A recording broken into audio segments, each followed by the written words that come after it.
Olá, retornamos aqui na segunda parte dessa aula número 2. Estamos falando sobre o termo de abertura do projeto e agora nós vamos falar sobre o objetivo do projeto dentro do termo de abertura. O objetivo do projeto corresponde ao efeito desejado, ou seja, você vai propor um objetivo para resolver um problema. Aqui, como eu já adiantei no vídeo passado, se você tem um problema bem diagramado, você tem um objetivo bem assertivo. Esse termo de abertura, ele tem que ter essa definição já um pouco clara. É lógico que você vai ter a oportunidade de fazer o planejamento do escopo, no caso o planejamento aqui de objetivo, nós estamos falando de gestão de escopo. É lógico que aqui na área, na próximo ciclo de vida, nós vamos tratar do planejamento, você vai ter a oportunidade de fazer uma diagramação melhor desse objetivo. Mas é importante que você coloque aqui, no termo de abertura, qual é o objetivo que você pretende. E aqui você tem o produto principal do projeto. Ora, então, se eu tenho aqui, por exemplo, em uma situação que nós podemos citar, se eu tenho aqui um problema que é de baixa qualificação do meu município. Então, eu tenho um problema que os trabalhadores não conseguem emprego porque tem uma baixa qualificação. Então, eu preciso criar, por exemplo, uma escola técnica. Bom, o objetivo do meu projeto vai ser construir o meu objetivo, você pode colocar da seguinte forma. Eu coloco lá, meu objetivo do projeto é melhorar a qualidade do ensino técnico do meu município. O produto principal do meu projeto vai ser a construção de uma escola técnica.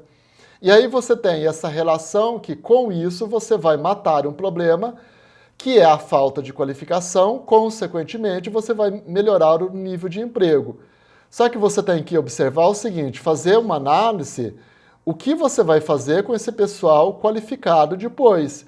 Se você vai ter um mercado que vai absorver esse pessoal técnico que foi formado. Porque se você qualifica, tem um produto principal do projeto, que é a escola técnica, mas depois esse pessoal não vai ter aonde trabalhar, o seu projeto vai ter um sucesso relativo. Você vai formar, mas não vai ter aonde colocar essas pessoas. No caso aqui do Exército, do projeto, o problema é que não havia uma gestão eficiente, de compras. E o objetivo do nosso projeto vai ser construir um sistema de compras. Então, o objetivo do projeto vai ser melhorar a gestão de compras. O produto principal do projeto vai ser um sistema de compras implantado. Aí tem que verificar se as pessoas vão usar esse sistema de compras. Então, por isso que é bom fazer uma gestão de partes interessadas, porque aí você fica sabendo quem é resistente ao projeto e quem vai ajudar o projeto a ir para frente. Uma outra questão aqui é o alinhamento estratégico do projeto. Não adianta você começar um projeto se não tiver um alinhamento estratégico de acordo lá com o plano estratégico da instituição, porque senão ele não vai ter força institucional. Trazendo para a realidade dos municípios, não adianta você querer propor um projeto se no planejamento estratégico da prefeitura, se no PPA da prefeitura, esse projeto não tem força. Não adianta você propor um projeto se a Câmara dos Vereadores não apoia o projeto. Não adianta propor um projeto se você não tem condição de fazer esse alinhamento estratégico do projeto. Então, por isso, antes de propor o projeto, tem que verificar se ele está alinhado com o ambiente institucional, com os princípios da administração pública, como nós vimos nas aulas, na aula número 1, nos vídeos da aula número 1. Aqui, o terceiro item do termo de abertura do projeto é o resumo de alto nível do projeto. Então, aqui nós temos que colocar as principais entregas do projeto. Aqui nós vamos colocar por etapas. Isso aqui é bem interessante para você não prometer aquilo que não vai cumprir. Então, se você coloca aqui, você pode colocar por semestre ou por ano. Interessante colocar por ano, porque você vai ter um ano inteiro para trabalhar as entregas. Então, vamos supor, se você vai construir, no caso de uma prefeitura, seguindo aquele exemplo, se você vai construir uma escola técnica, em um primeiro momento, você vai construir, vamos supor, o horizonte do projeto ali de 2 anos, no primeiro ano, você vai conseguir recursos, você vai alocar o local para a construção, você vai prever concurso para a contratação de docentes, prever um sistema pedagógico que possa atender às necessidades ali da sua região, qual tipo de curso, fazer um diagnóstico, enfim, são várias entregas, são vários subprodutos desse projeto.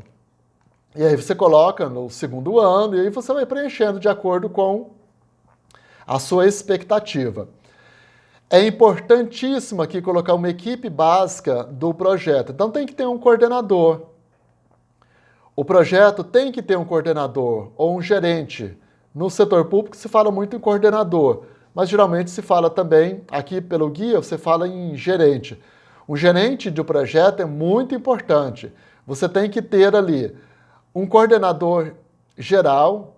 Esse coordenador pode ser um secretário de uma determinada secretaria, onde se enquadre o projeto. Aqui no caso de um projeto de qualificação, seria então a Secretaria de Educação. Aí tem que ter uma unidade onde fica, tem que ter o gerente do projeto, e aí você tem que ter uma equipe. É muito importante que tenha uma equipe definida para o projeto.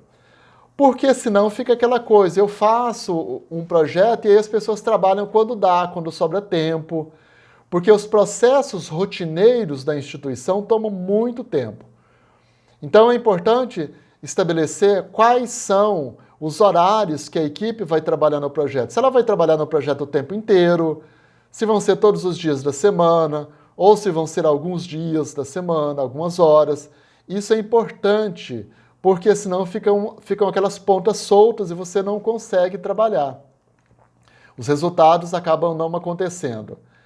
Tem que ter uma prospecção também de recursos, lá no item 3.3, uma prospecção de recursos, uma perspectiva de fontes de recursos. Muitas vezes você não tem essa fonte definida. Então, você pode ter aqui uma fonte em que você trabalha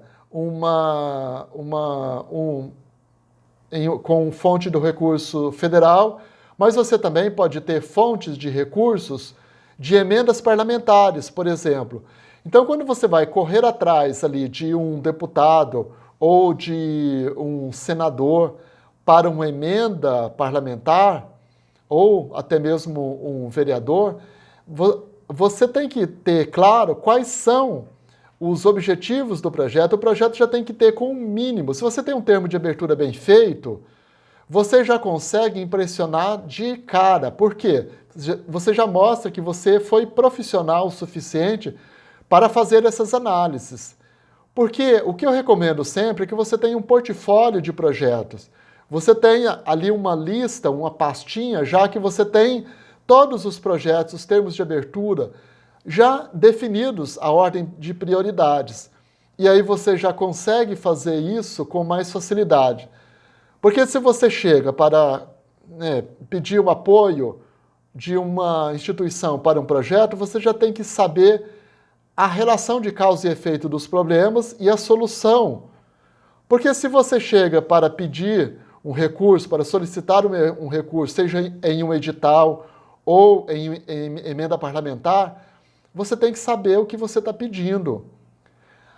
O principal problema das pessoas da gestão pública é que, muitas vezes, elas nem sabem o que elas querem.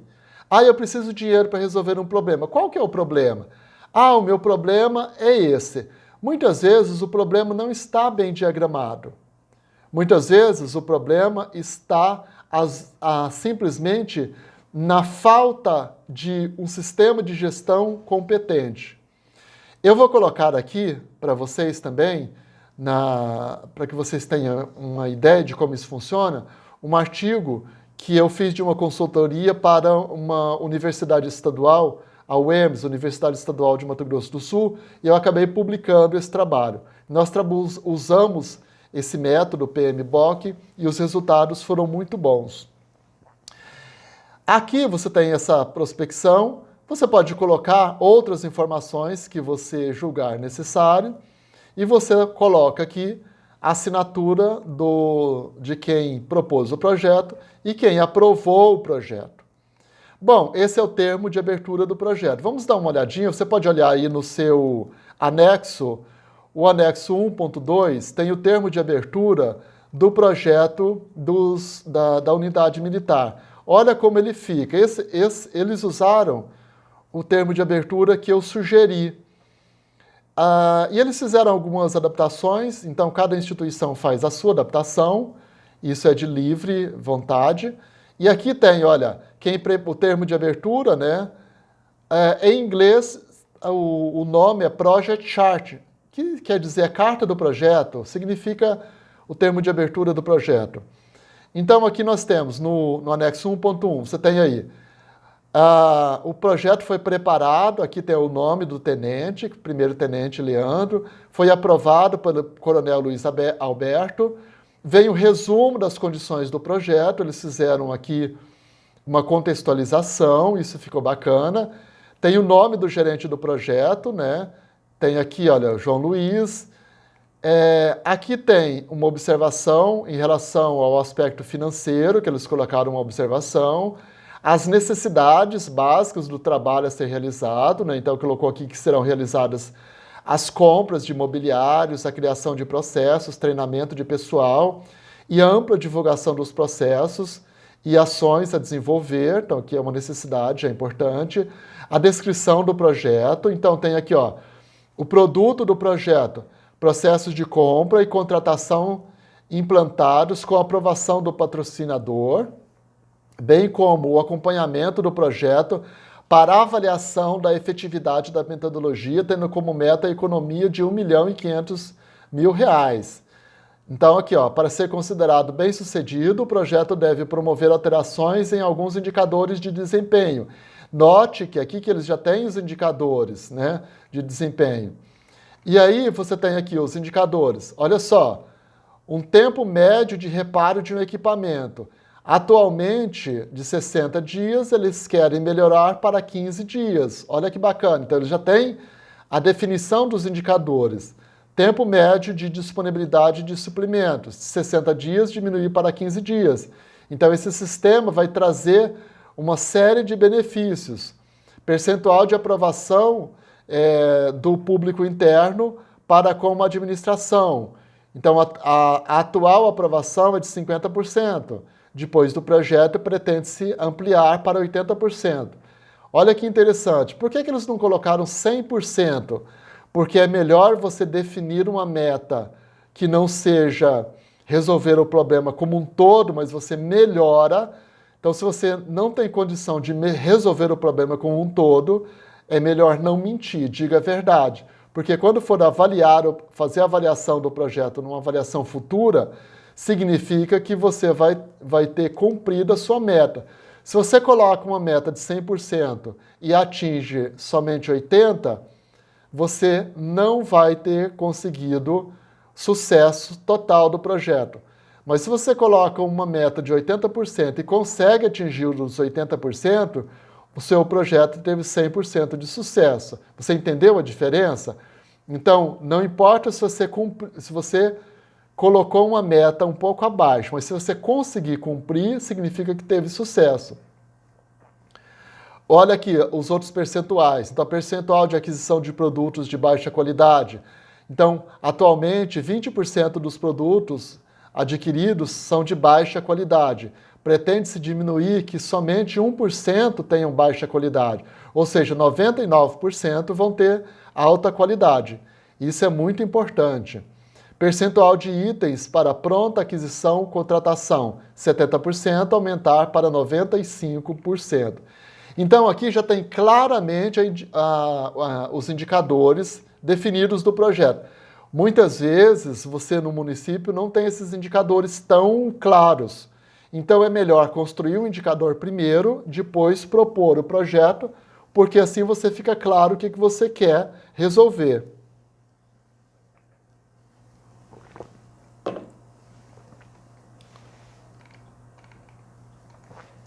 E aí eles colocaram aqui o cronograma de execução do projeto. Aqui o projeto foi de aproximadamente 8 meses. A estimativa, né, iniciais de custos, o orçamento do projeto de R$65 mil. A administração, né, o gerente de projeto terá uma equipe de 23 profissionais. As necessidades, né, de suporte, as necessidades de suporte pela organização, no caso a unidade militar. A organização irá suportar toda a necessidade externa da divisão, uma vez que existe interesse a longo prazo. Aqui vem também o controle e gerenciamento de informações. E, enfim, aqui tem a parte final de aprovação. Então, esse é um termo de abertura real de uma instituição. Cada instituição faz a sua adaptação. E aí vai se criando a cultura de planejamento de projetos. Bom, agora vamos verificar em relação à gestão de partes interessadas do projeto. Na gestão de partes interessadas, o que você tem que fazer? Você tem que fazer uma análise detalhada de quem são as partes interessadas. Então você tem lá, partes interessadas, é o processo, né, de identificar. Essa identificação consiste em identificar regularmente as partes interessadas do projeto e analisar e documentar, isso é importante, escrever, documentar as informações relevantes sobre essas partes interessadas. Planejar o engajamento de partes interessadas, é o segundo momento, ou seja, o processo de desenvolver que tipo de abordagem eu vou fazer, como eu vou convencer as pessoas a apoiar o projeto. E no terceiro momento eu vou fazer o gerenciamento desse engajamento das partes interessadas e depois eu vou monitorar. Bom, nós temos aqui uma ferramenta, né, do gerenciamento de partes interessadas e eu vou colocar aqui para vocês como é que funciona essa ferramenta. Tem uma matriz. E aqui essa unidade do Exército utilizou essa matriz e ficou bem legal. Eu vou colocar aqui, ó, gerenciamento de partes interessadas. Quais são as partes interessadas, então, dessa unidade? Então, o gerente do projeto, que era o coronel João Luiz, o patrocinador do projeto, que era o general, os consultores, quem consulta os projetos, a equipe de compra, os comandantes das unidades, e o público interno. Então você tem lá. Então você já identificou. Aí o que se faz? Essa tabelinha aqui você constrói em uma planilha Excel. Você vai enumerar. Então significa que você vai fazer o seguinte. Você vai colocar uma escala de classificação. Essa parte interessada, ela é muito importante para o projeto? Então vamos analisar. Você coloca da seguinte forma. Você coloca uma numeração 10 para muito mais importante, 5 para mais importante, 1 para igualmente importante, 1/2, né, para menos importante e 1/10 para muito menos importante.